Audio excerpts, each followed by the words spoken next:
got him.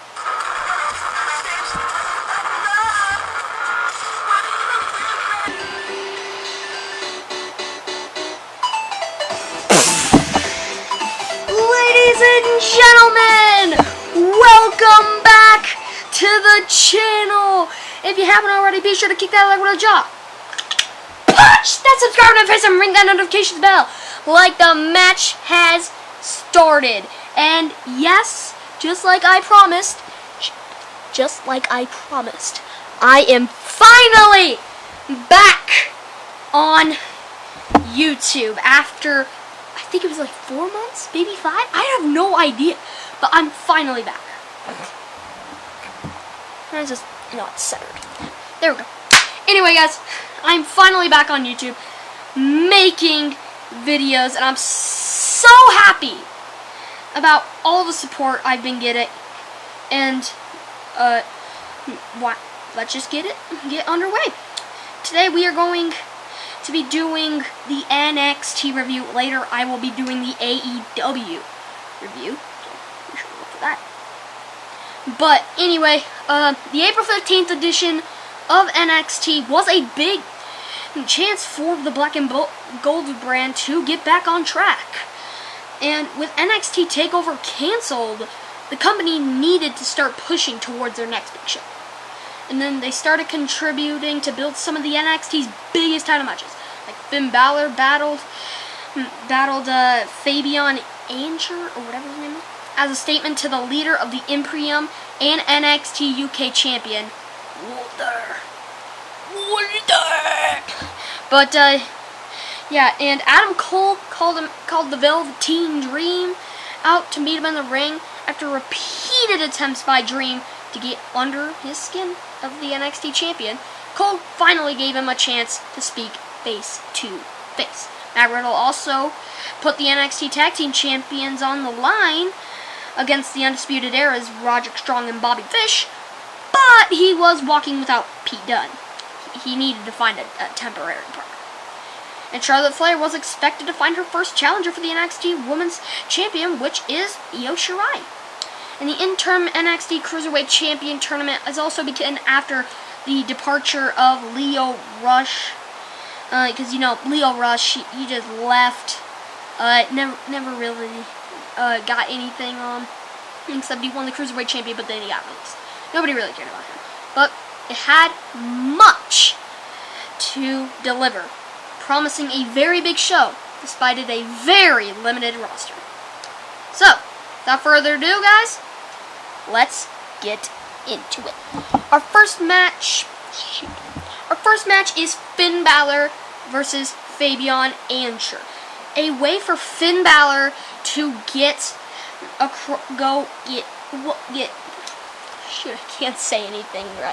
to get under Walter's skin. So Fabian Aichner tried to push Finn Balor past his limit, but the Prince was not going to stay down.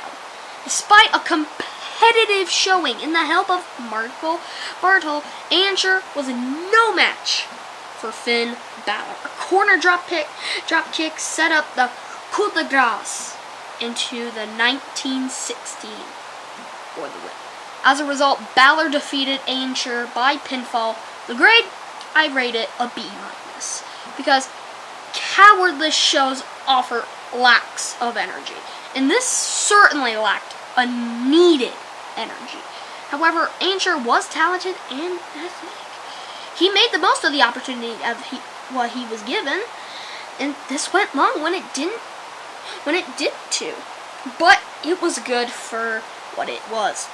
Balor still has a tendency to not bring his all to matches. He is far too talented but to be so unexciting, especially when his opponent is putting so much into his performance. But yeah, that was the first match. Now let's move on to the next. Charlotte Flair declared and says that she promises to dominate the NXT generation. After Charlotte Flair won the NXT Women's Champion at WrestleMania, she said, I'm going to destroy NXT now. By saying, just making everybody bow down to her. She cut a pre-tape promo on dominating 3 generations. She talked about defeating Trish Stratus, Natalya, Nikki Bella as well. And the present stars such as Sasha Banks, Becky Lynch. She turned to the future. She was ready for Rhea Ripley again, as well as her next challenger, Io Shirai. The Queen even put over Mia Yim as one she was ready to fight one-on-one. What would I grade this? I'd grade this a B+. Because this was a solid promo from Charlotte. She told her, oh gosh, this stupid freaking camera keeps getting uncentered. Anyway, this was a solid promo from Charlotte. She told her history and the potential of matches to come. The Queen is much better taped than live, as most wrestlers really are. As long as it is clear that the new NXT Women's Champion is the heel in the story, promos like this work. She came off as arrogant in a way that works. If someone can take her down, a peg down the line. But yeah, that was Charlotte Flair's promo on NXT. Moving on to the next one. Next up, we've got Xia Li versus Aliyah, for whatever reason. Anyway, this was Xia Li went right after Aliyah to start the match, and her longtime rival went down quickly to the motivated Li, who won with a spinning heel kick. As a result, Li defeated Aliyah by pinfall. I'd grade this a C, definitely, because Aliyah does not have much to her as a performer, so it was smart to get this done quickly. Li got her revenge, and now she can move on. This would be best because these two cannot have a good match together. Not at all. Not one single bit. Li still has a chance to become something more in the WWE. She just needs to work off experienced performers to reach that level. So that was Xia Li versus Aliyah. Moving on. Next up on the list, we've got the interim cruiserweight tournament match. Isaiah Swerve. I don't know why I did that. Sorry, guys. I will never do that again. Scott versus Akira Tozawa. And Isaiah Swerve Scott caught Akira Tozawa off guard to start the show. In a physical back and forth clash,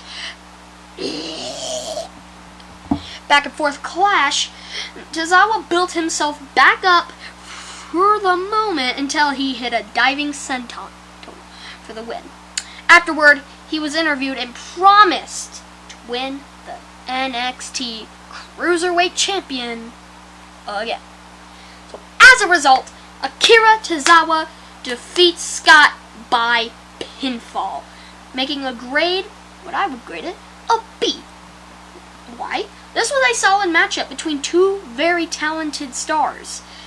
But the lack of crowd just left this match without any energy.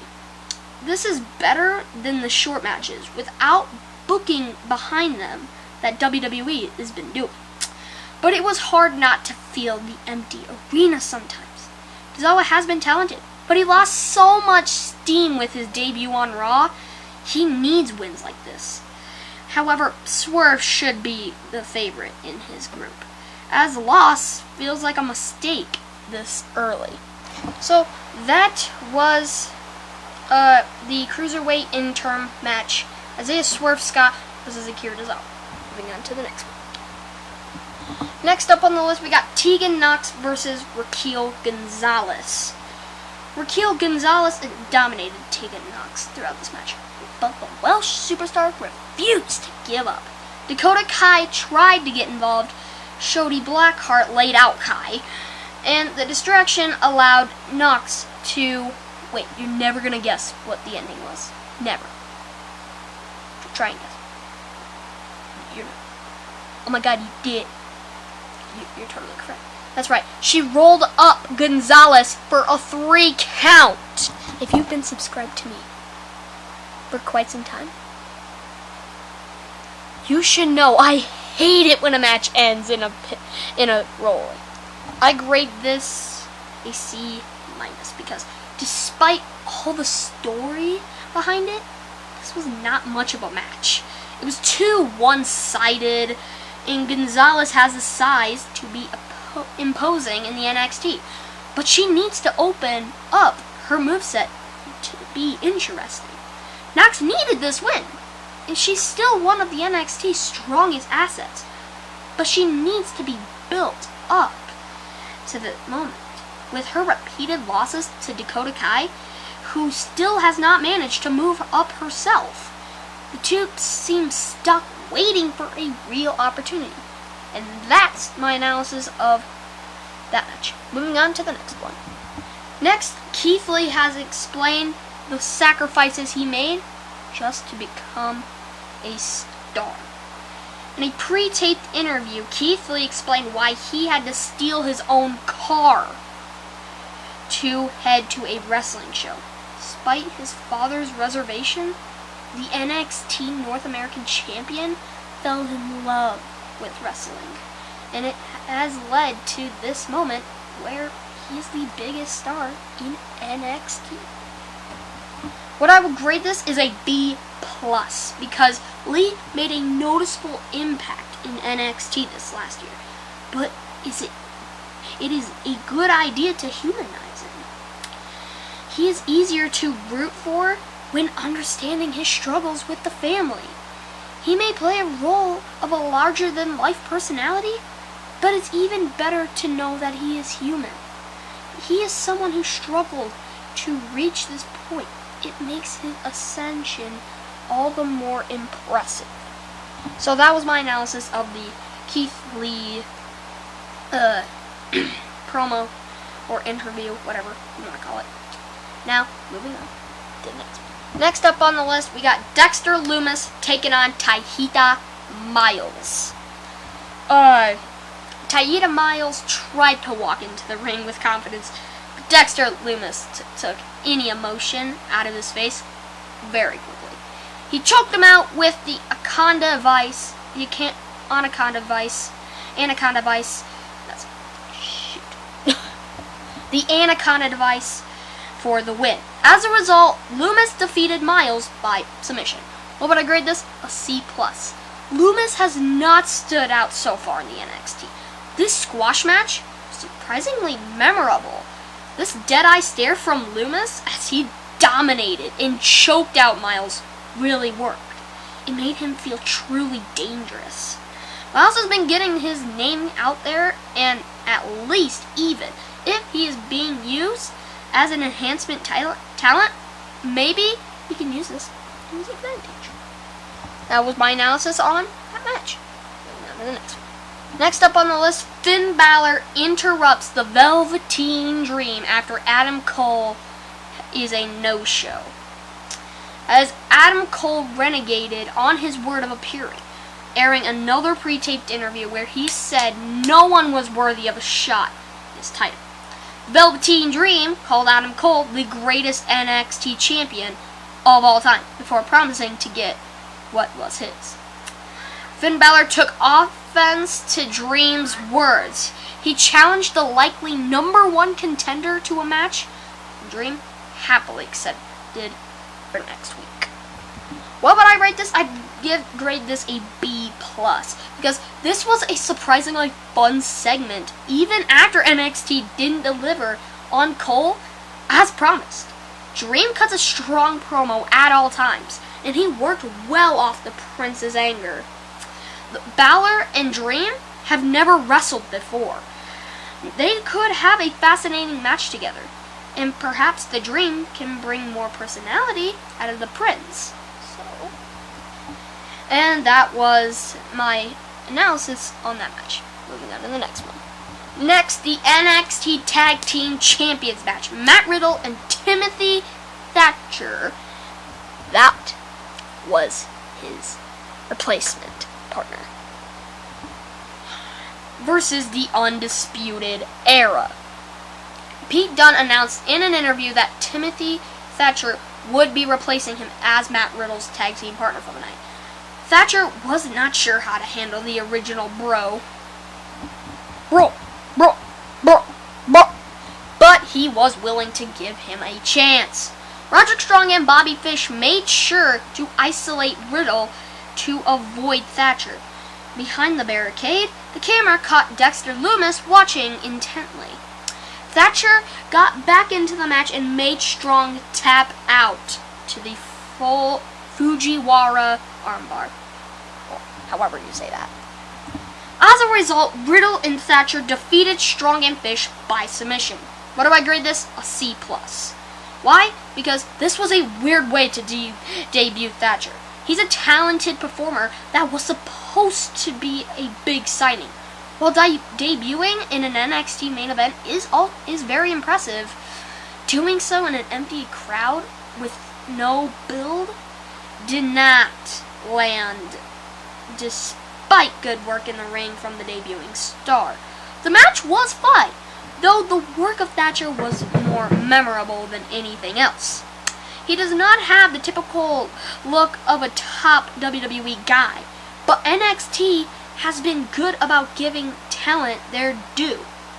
It will be fun to see what he can do to prove he is worthy of attention. For sure. That was my analysis of that match. Moving on to the final one. And finally, Karrion Kross attacks Tommaso Ciampa backstage. Tommaso Ciampa ended the show in a backstage interview stating he was done with Johnny Gargano. He agreed that the match, despite the cheap finish, was the last of their rivalry. He accepted that the Rebel Heart was the better man. Karrion Kross attacked Ciampa and laid him out, though. What do I grade this? I rate this a B+. This was short and sweet. Ciampa said his hopefully final words on Gargano. Now, both men can move on. It looks like the Blackheart is headed for a collision course with Kross. He has been built up well so far, and it will be interesting to see what he does next. Kross can become a huge star if this rod goes well. That was my analysis on that NXT show. Sure, without any crowd, it wasn't really good. But what can you do? You have no crowd. You just had to do what you had. So, that is all I have to say on today's video. I just want to thank you guys so much for watching this video, and I will see you guys next time. 2 Sawi.